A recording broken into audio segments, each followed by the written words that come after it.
Oh, hi. My name is Davies, and I'm here to read two poems. One is called I Cannot Say Goodbye to Eden, and the other one is called The Unnoticed Kiss. I cannot say goodbye to Eden. Green has got to be the softest colour of them all. The blanket of her teachings rustles in the soft wind, where nature eavesdropped to always hint to what it was like. Flamboyance flows and always shows everything pristine and tip-top. To be awakened by the first drop, bouncing off the leaves, splash, boing, plop, giving a fresh look after the rain. Perky as bright eyes in love, purty as a young woman with flushed cheeks, chirply as the morning chorus, as sprightly as green, as brightly as yellow, as tightly as spring, a leaping frog glistening wet, a leap year to give you another day, a leap in faith where I will prepare, where I see her in every garden. The gardeners attend to their gardens, such small Edens, to clip, prune and cut. These droplet jewels of a delicate pool, welling up in cupped petal pools. Two surfaces that touch, but not amalgamate, that roll on petal skin as pearled liquid diamond globules. The rain still hung in the hedge, delicately gathered as an emerald chandelier, and on this hot summer's day I needed relief with a cool hit. As a quenching star beads twinkle, I am here for you. Whilst walking past, I purposely put my arm into the hedge, gathering for my skin a coolant in deep shady Verdian green. I dream to roll around in her undergrowth. As I walk past, I flirt by pulling off leaves and running my hand through the various types of foliage. It is like after I have been running, that hot itching sting of sweat with an overwhelming feeling of dehydration, and to be confronted with the park's river. It is beautiful to know that a river will last. It is not like your typical city site, but this river holds pockets of a kingdom past, as it twists and turns through East Belfast.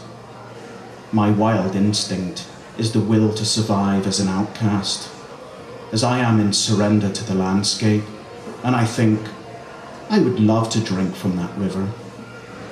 And on the bank, I get down on my knees, then to cup my hands and gather the water by dunking them, to hold it in my palms, to scoop again and again, and to bring it up to my lips, to sup, sip and slurp that nature so close to me, the glee, the smile of an answered plea. And from drips that I can thank, I wipe my chin and mouth after I had drank, then to leave my hand in the water and let her trickle through my fingers. It is ironic, the tree supplies the paper, as if autumn sheds of a retry. The writer's bin is mist with words laying golden around the base of the trunk. It is honey, my dear, that golden glare, a spellbound stare. It prints on my heart as if photosensitive paper, and in my emotions it leaves me bare, these trees' winter skeleton. To hear the feel, the heartwood of me, written from pencil twigs, the warming centre circle of brown-red, radiating and resonating outwards, the harden as bark skin. I firmly hold my pencil tight, gripping it and urging it to tell. The pencil lead digs into the paper, denting it, embossing it through, to see its faint lines over the various pages. These words are not just markings and drawings, arranged in such a way for understanding, fashioned and sealed with the moisture of my saliva, tongue-wrapped. But I will cry and spill tea over this letter, spit and sweat. I will even cut myself and bleed over the paper, to know the pain of separation, the pain of distance. The garden of my heart speak, It grows forth its vein roots through my body, stretching to the tips of my fingers and to the toes of my feet, pumping and pulsing my emotions.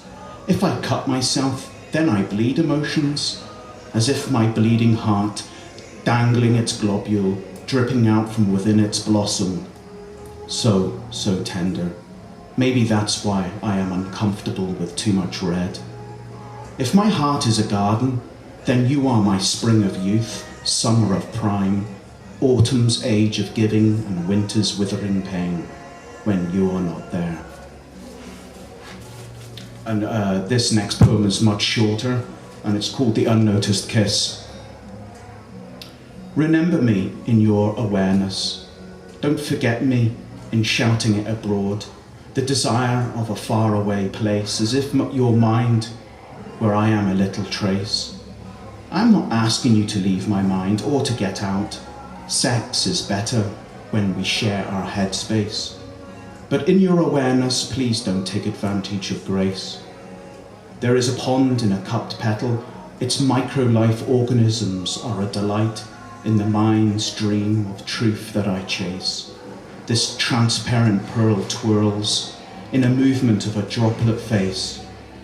You cannot see me because there is no empathy between us.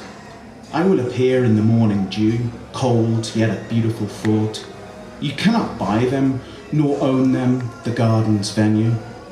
Such an appetite in a singularity, these jewels of many, hitherto, a form of one, I tell you, changing, not always present, as they dress for an accepted diminish, as an intention of a hope to rescue. But I would have been safe to be in a constant in you. Thank you.